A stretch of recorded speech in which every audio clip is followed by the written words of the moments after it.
And Greece is putting up a dozen ports for sale, including some major and some regional ones. And it's all part of the country's strategy to keep its creditors at bay while giving its shipping industry a boost. Filio Kontrafouri reports from Athens.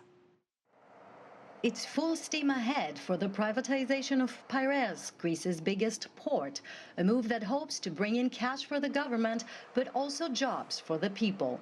In an interview with CCTV, Greek Minister of Shipping Miltiadis Varvitsiotis says for Piraeus alone, the government aims to attract investments totaling $815 million in the next 5 years.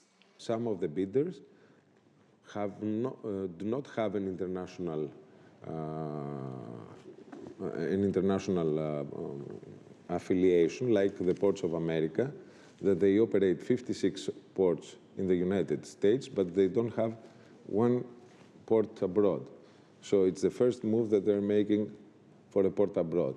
There is COSCO, there is Maersk, there are major players in the container business that they want to go step a foot in Piraeus. Many consider Chinese transportation giant COSCO to lead the race. It began using the container terminal in 2009, which until then was a state-owned business.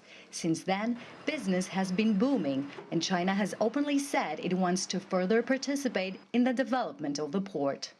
COSCO's successful investment in the port of Piraeus highlights the potential for Greece's top port. Experts say that further investments in just a few years' time can turn Piraeus into the biggest commercial port in the Mediterranean. A Hewlett-Packard computer was manufactured in the United States, was loaded on a ship, and it was faster, easier, and cheaper to send to northern ports like Germany and Belgium. Now that they're manufactured in Asia, it is easier through the Indian Ocean and the Suez Canal to reach the port of Piraeus. So this transposition of commercial routes turns southern European ports into key ports. The sell-off of Piraeus will be completed by the end of the year. Greece is a country wary of privatizing public assets, and many fiercely fought COSCO's arrival at the port in 2009. So could selling the rest of it turn into a challenge once again? We are talking about Piraeus, which is the national, and the area of Piraeus, which is the national champion in unemployment and in stagnation of new investments.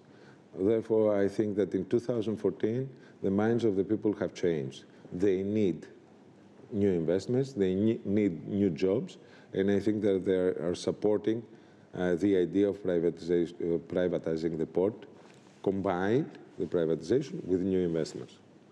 While the smaller ports are officially up for sale, the Greek shipping minister says there are no definite plans for their privatization, and their fate will depend on the investors' interest and the capabilities these ports can offer. Filio Kontrafouri, CCTV, Athens.